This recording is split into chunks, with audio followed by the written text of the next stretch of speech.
una cosa lo más corta posible, dentro de lo que se puede, ¿no? Porque hay un tema que yo quiero dar por cerrado, no hablar más del tema, del personaje en cuestión. Ya dediqué un vídeo a una desastrosa directa de este personaje con Yadir Escobar, que fue un verdadero desastre. Y entonces, bueno, quiero, por lo menos por mi parte, porque yo creo que ella es una persona que ya se le ha dado demasiado seguimiento y se le ha hecho demasiada propaganda, quiero decir. Entonces, con este tipo de gente, lo mismo que ocurre con Roberto el Invicto y con todo ese tipo de gente, lo mejor es con esa gente que se puede hacer es ignorarlos por completo y no importa la insistencia que demuestre o que bloquearlo por todos los medios posibles, porque es una persona que no merece, en mi opinión, nuestro tiempo. Yo estuve viendo la directa que hizo Eliezer, en la cual dejó entrar a este indeseable, ¿no? A este mal cubano que él se autodenomina patriota. Y entonces, bueno, quise referirme a esta directa y a las cosas que él dijo ahí, porque son cosas que él las repite siempre, ¿no? De una manera. Entonces, es hora de que ya le pongamos el clavo en el ataúd a este sujeto, ¿no? Y que no levante más cabeza, porque en definitiva ya es poco el daño que puede hacer ya. Y ya da por cerrado esto, cerrarlo con broche de, no de oro, no, cerrarlo con broche de caca. Vamos a ver las cosas que él discutió con Eliezer, que por supuesto él se dedicó todo el tiempo a su verborrea, a insultar, a difamar, a descalificar, que es lo que hacen precisamente las personas que no tienen argumentos, eso siempre lo digo yo. Entonces, por ejemplo, hay una cosa interesantísima aquí, hasta donde se puede llamar interesante esto, ¿no? Dice en una de las primeras cosas que dijo después que insultó lo propiamente, que le había caído atrás el IS no sé cuánta gente, que porque ha pasado un trabajo haciéndole cola, inundándole el chal. Bueno, mira, ese parece que es una de las técnicas del mundo, ¿no? Que él parece que él llama eso también que es el método americano de comunicar, de debatir. Entonces una de las cosas que él hace es eso, hacerle la vida parece que imposible a la gente que él quiere, ¿no? Que le dé publicidad, ¿no? Y él se aprovecha entonces del trabajo de otros para entonces adquirir él más publicidad y todo. Por eso es que está tan histérico con este asunto de los views y de la cantidad de vistas que tiene Eliezer, porque claro que le molesta muchísimo saber que es lo que tiene es una porquería al lado de Eliezer y al lado de Otaola, eso le tiene que molestar muchísimo. Eh, y ya él lo hizo una vez y le salió bastante mal cuando se puso a perseguir a Pablo Milanés y a pedirle entrevistas y le inundó el correo electrónico y Pablo tuvo que ponerlo como spam. Ya con Pablo Milanés le salió bastante mal, que le hizo una carta abierta, una carta pública, donde lo puso en el lugar que se merecía y donde lo definió como lo que es, como el perfecto retrato del hijo de puta. Y bueno, vamos a ver de las cosas aquí rapidito porque yo no puedo extenderme. Yo no puse la directa ni puse parte porque se lleva mucho tiempo y entonces no es tampoco muy práctico, ¿no? Todo el mundo la vio, más o menos saben las cosas, pero yo preferí centrarme en las cosas que él dijo, los disparates que dijo. Por ejemplo, una de las cosas que le dice a Eliezer es que cuando discutieron el por qué no se hacía un debate en Cuba, etcétera, etcétera, ¿no? Él dice que no, que la televisión en Cuba tiene cosas más importantes, problemas más vitales que atender, que poner a gente como él mismo o como Eliezer. Y yo, bueno, señores, en Cuba las cosas importantes que tiene que poner la televisión, yo no sé cuáles son, porque hay programas de pésima calidad lo que hay. Hay cosas que yo estoy seguro que no tienen apenas teleaudiencia, como la mesa retonta, como le llaman. Esos son programas que a la gente no le importa, no le interesa. Y están en horario estelar.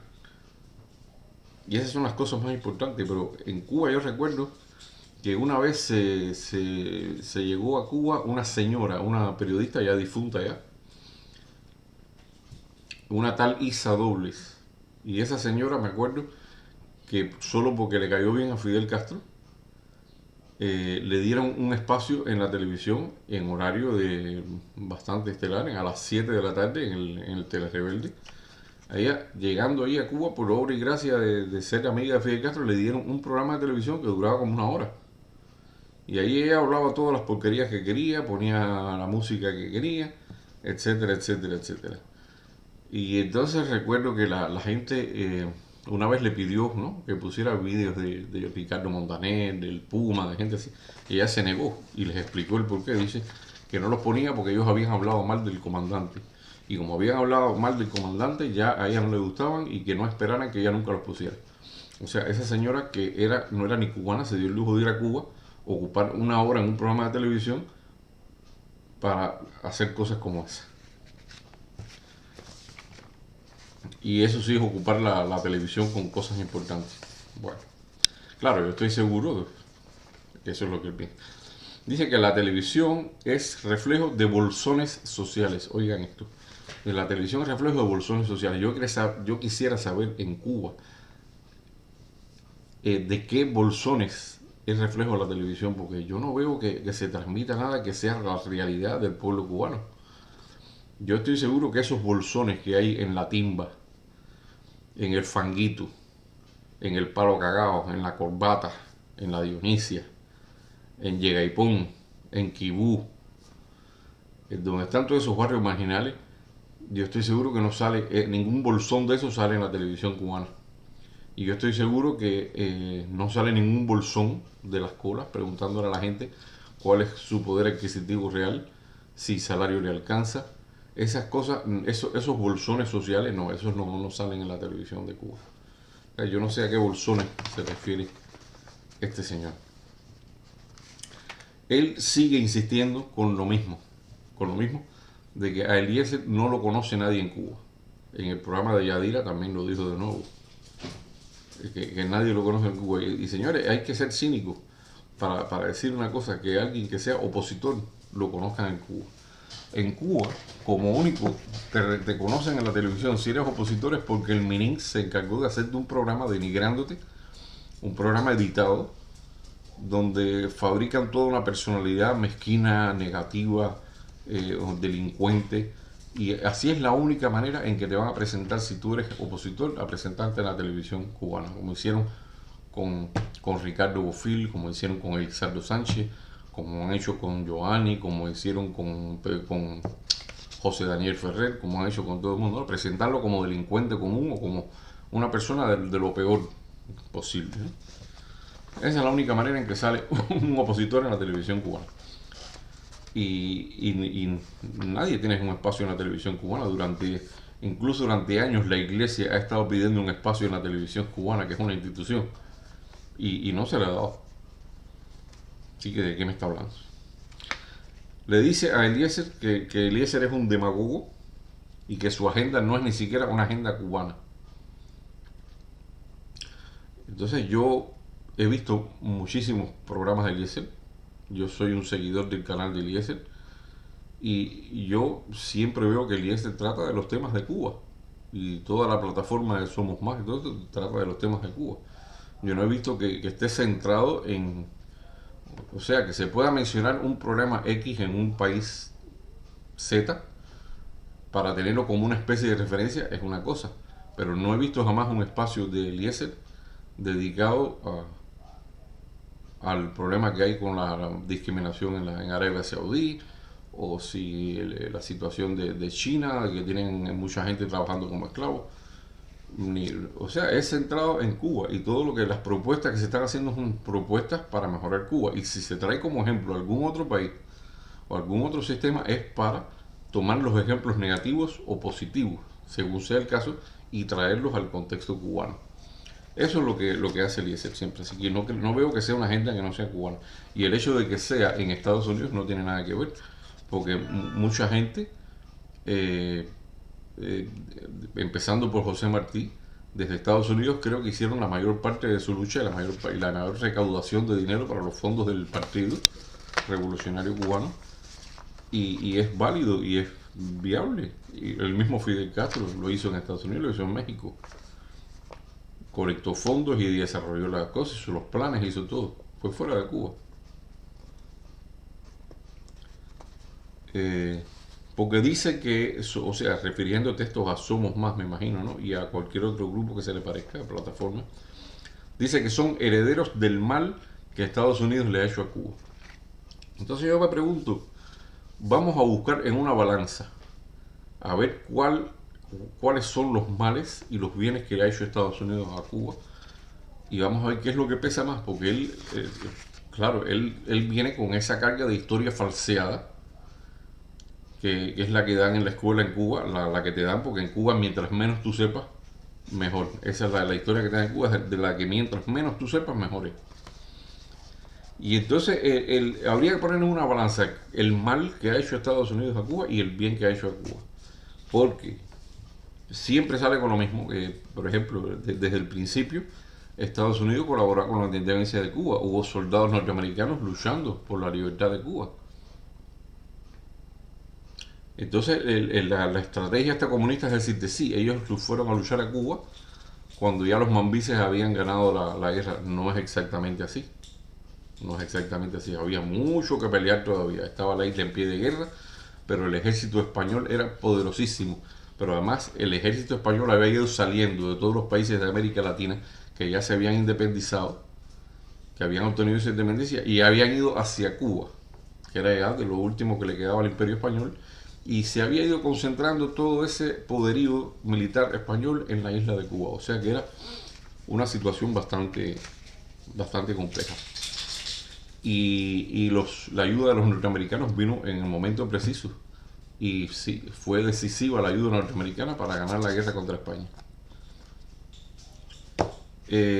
Yo quisiera saber de qué el mal, herederos del mal que ha hecho Estados Unidos a Cuba, porque Estados Unidos desde ese momento, vamos a irnos hasta antes, incluso estuvo la Joint Resolution del Congreso, porque hubo gente que incluso hablaba de que Cuba fuera un estado 51 de la Unión Americana, pero no lo proponían norteamericanos, lo proponían cubanos. Había cubanos que eran anexionistas también, entre ellos Narciso López, perdón, que era venezolano, pero bueno, fue el primero que se alzó. Ignacio Agramonte incluso y otros, cierta gente de su entorno no tenían quizás no una idea anexionista, pero sí de muy marcada y clara simpatía por los Estados Unidos, que eso nunca se dice en la biografía de Ignacio Agramonte. Y entonces, para disipar dudas, el Congreso norteamericano y el Senado hicieron la Joint Resolution en el 1898, donde decía claramente: Cuba es, y de hecho debe ser libre e independiente. Punto. Se reconoce la independencia de Cuba, que no va a ser ni colonia de España ni va a ser colonia de Estados Unidos, porque Estados Unidos no tiene colonia. No es como las potencias europeas, que todas fueron potencias colonialistas. Estados Unidos nunca ha sido una potencia colonialista. Incluso la Constitución de 1901, que fue la primera constitución de la República de Cuba Independiente, fue hecha con colaboración de los Estados Unidos. Y los Estados Unidos, como todos sabemos, tienen una gran experiencia y una constitución envidiable. Una de las constituciones más maravillosas que ha dado la historia de la humanidad. Otra gente dice, sí, pero es que la enmienda Platt, que era una imposición que violaba la soberanía de Cuba. Bueno, es cierto, la enmienda Platt fue un acápite que hizo la Constitución que le daba derecho a Estados Unidos a intervenir en los asuntos de Cuba bajo ciertas circunstancias, no era tampoco por la libre. Y déjenme decirles una cosa, y el que me quiera a mí tildar de apátrida o de poco patriota, que lo haga, a mí no me importa. Yo no respondo mi opinión a nadie. En este tipo de situación, en la Constitución norteamericana, en el modelo de gobierno norteamericano, Cuba, lo mejor que pudo hacer es haberse guiado en ese principio por el modelo norteamericano, porque era un buen modelo. Por otra parte, no se puede olvidar uno también de que los Estados Unidos, el ejército fundamentalmente, cuando los científicos cubanos se reían de Finlay, que decía que la fiebre amarilla era transmitida por el mosquito, por el Culex, se rieron de él y le decían el rey de los mosquitos. Y fue el ejército norteamericano quien se interesó y descubrió que sí, que Finlay tenía razón, y ayudaron a Finlay a hacer todas las pruebas, que incluso le costó la vida a varios de ellos, hacer las pruebas de que efectivamente el mosquito transmitía la fiebre amarilla. Y fueron los que ayudaron al saneamiento contra la fiebre amarilla. Y no solo eso, ayudaron al saneamiento por medio del sistema de alcantarillado. Hicieron muchas cosas meritorias en el desarrollo de la República, en el desarrollo de la infraestructura de la República. Porque déjenme decirles también que en esos inicios de la República el ambiente político era bastante caldeado y había mucha gente que estaban unos contra otros y muchos de ellos caudillos de la guerra de independencia que se pedían la cabeza unos a otros y tenían mucha habilidad política y desconcertaban incluso a los norteamericanos. Y los norteamericanos querían que Cuba tuviera un modelo, porque era el vecino más cercano, lo suficientemente que, por supuesto, como potencia regional, que le permitiera tener más controlada a Cuba en el aspecto político, pero que también para ayudarla en el aspecto también de tener una forma de gobierno lo más adecuada posible. De hecho, entonces, siempre en Cuba te dicen la enmienda Platt, porque los americanos la enmienda Platt. Total, la enmienda Platt se derogó en el año, bueno, fue durante el gobierno de Grau, se derogó por completo la enmienda Platt. Y el reconocimiento de la isla de Pinos como soberanía cubana ya desde el año 34, que creo que era Mendieta el que estaba en la presidencia, ya se había recuperado. O sea que no es que Cuba llegó al año 59 con una enmienda Platt, ni con una constitución de 1901, no, ya Cuba cuando llegó en el año 59, Cuba tenía un desarrollo en muchísimas cosas, un desarrollo sobre todo agrícola, industrial, cívico, que era envidiable. Tenía un sistema de salud pública que si no era perfecto, era de los primeros en América Latina, creo que era el tercero o el cuarto. Si es cierto, como ahora lo sacó el inmundo de nuevo en esta conversación, que los alfabetizados y que el analfabetismo, sí, en Cuba había analfabetismo, pero no era de los países más problemáticos en ese aspecto de América Latina, al contrario, estaba entre los primeros. Cuba tenía vamos a decir, en el año 53, que es el dato que tengo yo, en el año 53 Cuba tenía un 22% de personas sin alfabetizar. O sea, no es como eso que nos presentaban a nosotros de niños en la escuela, que la mayoría de la gente en Cuba era analfabeta y que en el campo todo el mundo era analfabeto. No es exactamente así. Y ya lo he dicho otras veces, en Cuba había escuelas públicas. Y yo tengo familiares que fueron a la escuela pública. Yo tengo otros que fueron a escuelas privadas, por supuesto, pero yo tengo parte de mi familiar fueron a escuelas públicas, incluso mis tías, me acuerdo, y llegaron hasta, creo que hasta el sexto grado, hasta no sé hasta qué grado. Tenían una letra envidiable, una letra Palmer, y una ortografía envidiable también. Y eso era de la escuela pública. Y tenían otras nociones de enfermería, tenían una educación tremenda porque había moral y cívica, que era una asignatura que se daba también para que la gente aprendiera a comportarse en la vida, a tener civismo, a tener decencia, y eso lo quitaron, Fidel Castro lo mandó a quitar. Así que yo creo que ese presunto mal que hizo Estados Unidos, pesa mucho más el bien que le hizo a Cuba que el mal. Y políticas desacertadas en materia de política exterior tienen todos los países y Estados Unidos lo ha tenido, ¿no?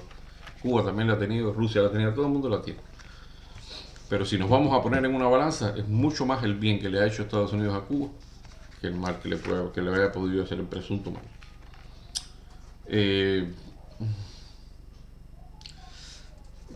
Sobre todo en este asunto de la televisión, el mundo le dice a Eliezer que hay miles de profesionales, científicos, artistas y gente en Cuba que se enfrenta a una agresión tremenda. Una agresión tremenda. Y que esa gente, ¿por qué va a salir Eliezer en vez de ellos en la televisión? Digo, está bien que sacan, pero la gente en realidad en Cuba, quien sale en la televisión es porque se sabe lo que va a decir. Se sabe lo que va a decir y se sabe que cuidadito con lo que vas a decir en televisión. No sé cuál es el misterio de... Otra cosa que le dice que me da risa es que Eliezer no tiene cultura de debate. Pero sí, en todo ese tiempo que estuvieron Eliezer y el mundo en cámara, el que estaba con la verborrea, con la gesticulación, con la mala educación, insultando además, diciéndole, creo que hasta come mierda le dijo, diciéndole cuánta cosa se puede decir. Y todos vimos como Eliezer conservó la calma en todo momento y que solo le cortó el micrófono cuando el mundo ya era imposible cortarle las histerias esas que le dan. Y así que no sé de qué hablo, cómo él va a hablar de cultura de debate. Entonces se pone a decir que es la manera americana de hacer debate. No, eso no es así. En cualquier debate serio, civilizado, organizado, hay un tiempo para hablar. Usted tiene 4 minutos, tiene 3 minutos, lo que sea. O sea, terminó, te corto el micrófono y pasa al otro. Y así es como se hace. O si no, se hace con tiempo ilimitado, según lo que quiera debatir cada persona, pero siempre teniendo en cuenta que el otro no interrumpa. Ahora, si tú vas a estar interrumpiendo y gritando y chillando, eso no es debate, ni eso quiere decir que saliste ganador en el debate, ni que de vez en cuando metas dentro de tu diálogo cosas como para hacer ver que tienes más cultura que el otro. Eso no es debate ni es nada. Eso no es ganar debate ni es nada. Eso es caer más bajo todavía. ¿Qué otra cosa aquí salió a la luz? Como cuando le dijo, no, voy a comportarme como un caballero de la Orden de Malta. Eso no tenía ninguna necesidad de decir eso. Como decimos, voy a comportar como un caballero, era suficiente. Tenía que sacarlo de la Orden de Malta para que la gente vea que él sabe que hay una cosa que se llama la Orden de Malta. Que son unos retrógrados al final.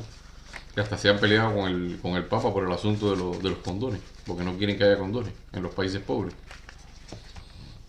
Así que no creo que sea demasiado orgullo estar en la Orden de los Caballeros de Malta. De que Cuba dedica el 57% de su presupuesto a los temas sociales. Bueno, debe ser un mínimo el presupuesto, debe ser nada. Porque yo veo que los temas sociales son los que peor están en Cuba. Él dice que no, que los grandes logros sociales, porque seguro que vuelve a salir con el tema de la mortalidad infantil que ya vimos en otra ocasión, se explicó, y en un programa de Carlito Madrid también lo vimos, cómo se se logran los índices estos de mortalidad infantil, cómo se manipulan las cifras respecto a los nacidos vivos y a los no nacidos vivos. Y dice la educación, la misma trova de siempre, que la educación gratuita, que no sé qué cosa, cuando todo el mundo sabe que en Cuba no es gratuito, porque uno no gana salario. El salario se lo roba el gobierno y después él dice que él te da todo eso. O sea, él te lo da todo. Comida, te da educación, te da medicina. Claro, no vayas a un hospital de Cuba, porque bueno. Entonces insiste mucho en una cosa que se llama plaza sitiada. Dice que Cuba es una plaza sitiada y que plaza sitiada no negocia. Y que hay políticas defensivas que no se puede invitar a todo el mundo a la televisión porque tiene que haber políticas defensivas. O sea, políticas defensivas es lo que se conoce en todos los países dictatoriales. Todos los países totalitarios siempre tienen un enemigo externo, que es el pretexto para entonces poder reprimir y poder actuar como le saca el bombín. Reprimir a la gente, no dejar hablar, tomar medidas como esta y meter preso al otro.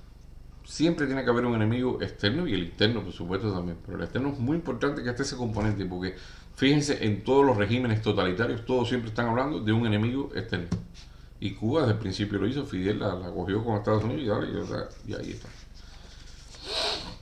De políticas defensivas, dice que son políticas defensivas, o sea que cuando hacen una ley diciendo que tú tienes peligrosidad social, aunque tú no hayas hecho nada, no hayas cometido ningún delito, y que te puedan meter preso basándote en esa ley de presunción de que tú pudieras ser un delincuente.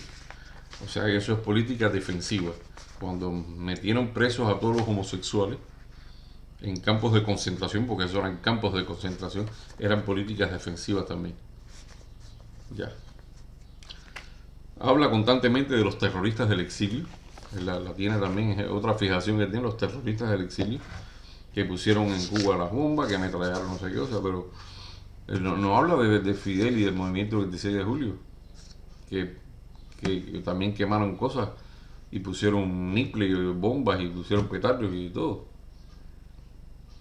Aquí no voy a hablar nunca de la noche de las 100 bombas, porque mi padre estuvo en el 26 de julio, estuvo clandestino en el 26 de julio, y mi padre ponía bombas unas bombas que le decían latas de betún, que las ponía en los tanques de los carros, de la gente que tenía simpatía por Batista o que se presumía que, ¿no?, que trabajaban o que eran chivatos de Batista, etcétera. Mi padre ponía bombas esas en los tanques de gasolina, en la boca de los tanques de gasolina. Y él me lo contaba, ¿no? Así que sí se ponían bombas. Habían grupos de acción y sabotaje que eran los que ponían las bombas. Así que eh, dice que en el año 81 fue... No, perdón. Que en los años de la perestroika, que se hizo una conferencia en Cuba y que Fidel dijo que si les tocaba el capitalismo de Suecia, Noruega o Dinamarca, él cambiaba. Pero que él sabía que nos iba a tocar el de República Dominicana, Honduras, etcétera, etcétera. Siempre hacen esto. Esto es, el mundo hace lo mismo que le han enseñado a hacer, o que es siempre compararte o querer buscar el modelo más malo. Y cuando te dicen no, que tienes que adquirir, cambiarte, entonces automáticamente dices sí, ¿para qué? Para ser entonces como este, como Haití, como República Dominicana, como el otro. O sea, te buscan los ejemplos más malos que hay, como África, ¿no? Y no, ¿por qué tú tienes que mirar el ejemplo más malo? ¿Por qué no puedes imitar el buen ejemplo? Como hizo Chile, como hizo Uruguay, que Uruguay tenga el sistema que tenga izquierda, derecha, ellos no tocan los bancos, no se meten en eso, saben que sale bien, que todo está bien, entonces no hay que tocarlo, déjenlo tranquilo. Y por eso Uruguay siempre le ha ido bastante bien. Costa Rica, lo mismo, renunció hasta el ejército, que era un gasto. Y Costa Rica tiene un sistema de salud envidiable y de educación y todo, de los primeros. Y es un país ampliamente democrático. De ese no hablan nunca. De Uruguay no hablan nunca. O sea, de los modelos buenos ellos nunca hablan. Calladito. Calladito. Y, y tienen que saber que en Suecia, Noruega, Dinamarca, en esos países nórdicos que tanto la gente habla que hay socialismo, no socialismo, señores, eso es capitalismo. ¿Sí? Es el capitalismo propio de esos países, como en muchos países de Europa lo hay, que es lo que llaman estado de bienestar. Pero ¿cómo se logra ese estado de bienestar? ¿Cómo se logra un capitalismo como el de los países nórdicos? Se logra, señores, con mercado, con economía de mercado y dándole a la persona, al nacional, no al extranjero, la posibilidad de invertir en el país, en su propio país. O sea, yo en Cuba como cubano no puedo invertir, no puedo comprar una empresa, no puedo comprar un medio de producción, yo no puedo producir.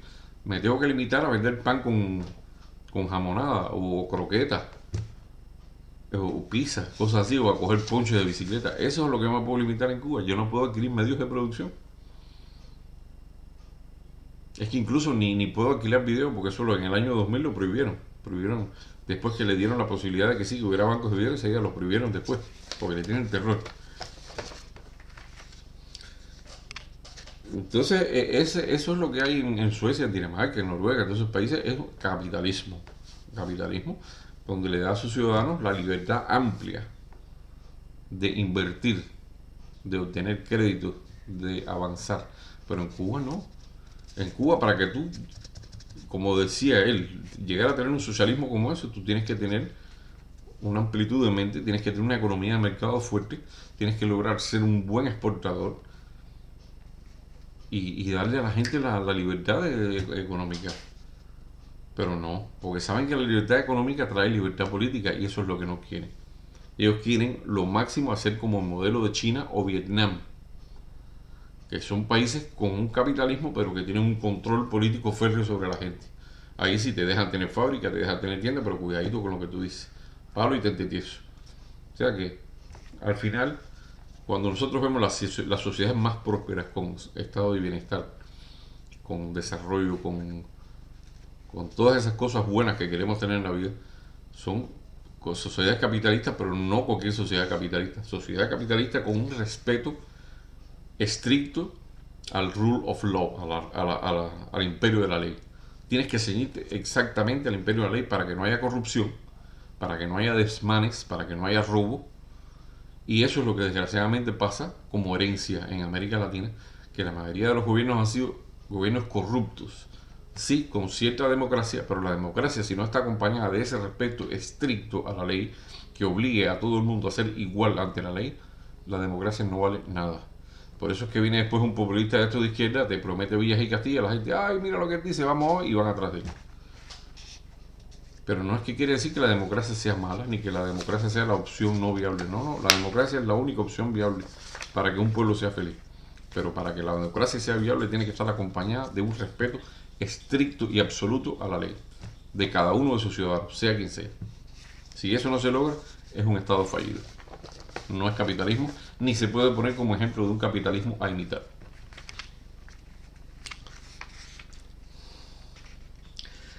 Otra cosa que me llamó la atención, que dice que había gente, ¿no?, de la oposición cubana, de la gente joven, que a pesar de no tener la condición orgánica de herencia de errores, o sea, de lo que él quiso decir es que hay gente joven que no tenemos esa herencia, ¿no?, del exilio histórico, de tener ese rechazo tan pronunciado contra el régimen de Cuba. Claro, porque eso es lo que ellos quieren. Es lo que ellos quieren, que toda la gente que ellos fueron formando, que se les ablandó el cerebro, que dejaron de pensar por sí mismos, como quería Félix Varela, como quería Martí, toda esa gente que dejó de pensar por sí mismos, ese es el tipo de generación que ellos quieren, porque es la que les conviene para que ellos sigan campeando por su respeto y haciendo lo que den la gana. Por eso es que ellos no quieren una generación combativa, que se les oponga de manera combativa, de manera efectiva. Y entonces parece que él dice que a pesar de que no tienen la condición orgánica, ¿sí?, como si eso fuera una cosa genética, ¿no?, como si la gente del exilio hubiera adquirido ese rechazo al régimen cubano por una condición genética, ¿no? Y todo el mundo sabe que no fue por genética, todo el mundo sabe que fue por cárcel, por exilio, por fusilamiento y por traición. Porque declarar en 1961, después de gritar a los cuatro vientos de que Cuba nunca sería comunista, y en el 61 solapadamente declarar el carácter socialista aprovechando la efervescencia del momento de Bahía de Cochino, eso fue un oportunismo asqueroso y fue una traición. Para después en el año 65 declarar que no, que era Partido Comunista y además uno solo. Eso es la traición que se gestó por parte de Fidel Castro desde antes del triunfo. Ya él tenía pensado el sistema de gobierno que quería, que era una dictadura absoluta y total, con todos los demás subordinados a su megalomanía. Y eso fue lo que fue el Cuba desde el principio, desde 1959, el show de un solo hombre. No fue otra cosa. Y dice que los verdaderos cubanos dan su voto por la revolución viajando a Cuba. No. Los que viajan a Cuba es porque tienen miedo de señalarse y que no los dejen entrar más. Los que van a Cuba, algunos sí, van realmente por ayudar a la familia. Pero hay otros que no les importa la familia, que lo único que van es a sentirse gente, porque están en un país donde ellos son obreros simples, y entonces en Cuba tienen la posibilidad de ir, ver a la gente y lucirse lo que tienen, la cadena de oro, el reloj, la ropa, y entonces son gente que tienen esa mentalidad tan idiota, que esa es una de las cosas que por las que se sienten tan bien viajando a Cuba. Y los conozco bien, los mastico. Hay quien va a ayudar a la familia, hay quien va a las dos cosas, a lucir y a ayudar a la familia. Pero muchísima gente va a eso. Y ayudar a la familia, señores, es dar la ayuda necesaria para que sobreviva, para que se vista decentemente. Pero no es para darle miles y miles para que después el régimen cubano se quede con ese dinero. Eso no es estar contra la familia. Eso es estar precisamente con la familia, garantizar que ese régimen no dure más tiempo, que dure el menor tiempo posible, y asfixiarlo económicamente. Tú le mandas dinero a tu familia y él que trate de sobrevivir. Que los cubanos dentro de Cuba no quieren luchar por sus derechos o no pueden, con lo que sea, bueno, pues que sobrevivan con lo que los gusanos le mandan, pero que tampoco aspiren a tener miles y miles para que entonces el régimen esté cobrándolo a comprarse un carro en $80,000 o algo así, que es un robo descarado. Un carro de uso en $80,000, señor. Oígame, eso aquí en este país, que Israel, que es uno de los países donde más caros están los automóviles, $80,000 te cuesta casi un Lexus. Por favor. En fin, son tantos los disparates que este señor, y con eso de plaza sitiada que no negocia y todo eso es la misma historia. Eso es más de lo mismo. Eso Dice que Cuba ha ido adecuando el nivel de cosas, o sea, que como que Cuba ha hecho cambios, ¿no? Pero que el nivel de agresión de Estados Unidos no baja. Eso es mentira. Eso es mentira. En Cuba se sigue deteniendo a la gente. Lo que pasa es que ahora se hace, desde que está Raúl, se hacen las detenciones express. Ya no se fusila gente, pero se mete presa. Ya no te detienen porque no te dejan salir de tu casa. ¿Cuál es la diferencia? Entonces dice que Cuba ha ido adecuando el nivel de cosas, pero la agresión no baja. Pero que sigue siendo una dictadura. Vamos a hablar claro. Sigue siendo una dictadura. Se habló de episodios con Obama. Y bueno, lo que le dijo Eliezer es cierto. Obama llegó, le dio a Cuba todas las facilidades que nadie le ha dado jamás a un régimen. Puso las relaciones a primer nivel, a nivel de embajada. Que eso es una cosa histórica. Obama empleó un lenguaje con Cuba totalmente amistoso, totalmente afable y totalmente de aproximación. ¿Y cuál fue la respuesta que Obama recibió? Esa mascarada que hicieron en el Teatro García, en el Teatro Nacional, que fue el lugar donde lo pusieron a hablar, y después salió el impresentable de Yusuan y gente que estaban escogidas dentro de ese teatro, que fueron los que pusieron en las cámaras al final, diciendo que no, que Obama decía más de lo mismo, que Obama no sé qué, y después la tapa al pomo se la puso Fidel Castro, ya con sus artículos de estos de las reflexiones en el drama.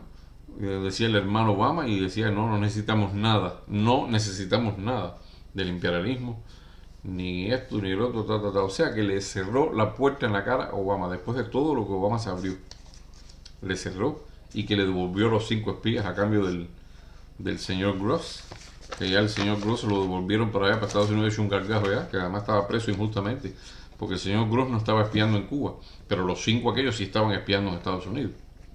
Hasta eso Obama hizo. ¿Y cuál fue la respuesta que recibió Obama?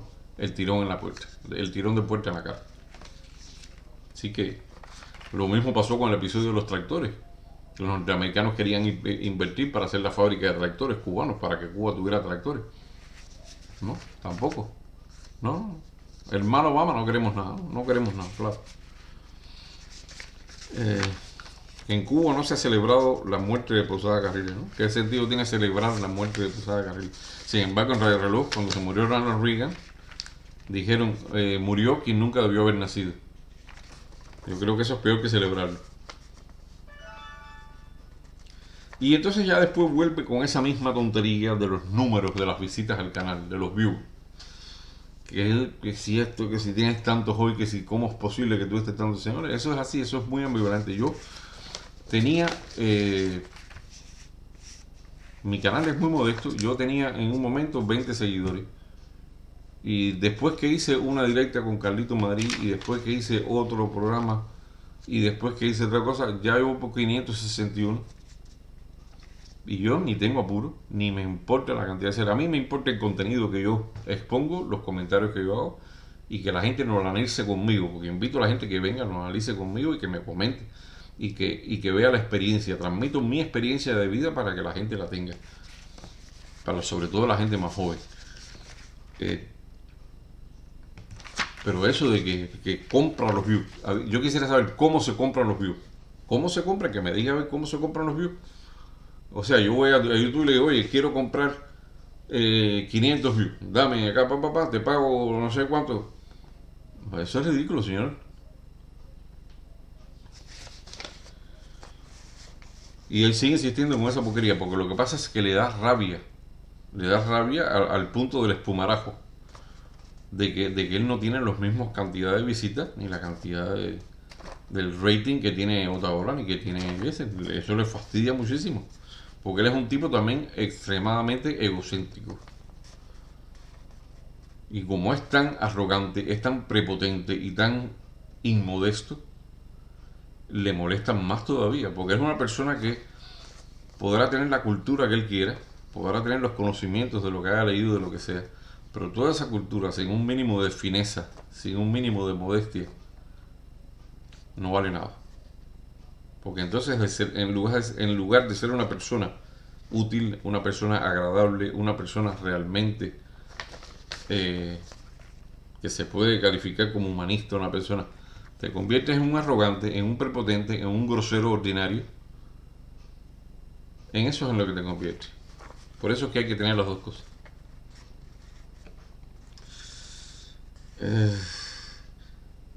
Y fíjense que dice que él tiene, su programa es un producto novedoso y de interés en esta comunidad. Ya eso es el colmo. Y que él es un hombre de televisión. Él en Cuba era la gran escena y más nada. No era más nada. Y bueno, y vuelve con lo mismo, que gesticular es americano y que él es patriota. Bueno, en definitiva, señores, yo les recomiendo a todos, les doy mi recomendación. Yo, por ejemplo, esta es la última vez que yo voy a hablar es la segunda y la última vez que voy a hablar de Inmundo García. Porque ya quiero, por mi parte, ponerle el cierre, el clavo. Porque no se merece más. No se merece más, ni para bien ni para mal. Así que yo les recomiendo a todos que le hagan el switch y no le den más bola y no le den más rating, porque eso es lo que él quiere. Olvídenlo como si fuera, porque además él está en una situación de desprestigio, tanto moral como apariencia física, como todo, que ya está en el ocaso. Un ocaso muy triste. Así que bueno, le pido si acaso perdón a Eliezer por utilizar su directa como fondo para mi análisis y mi comentario, ¿no?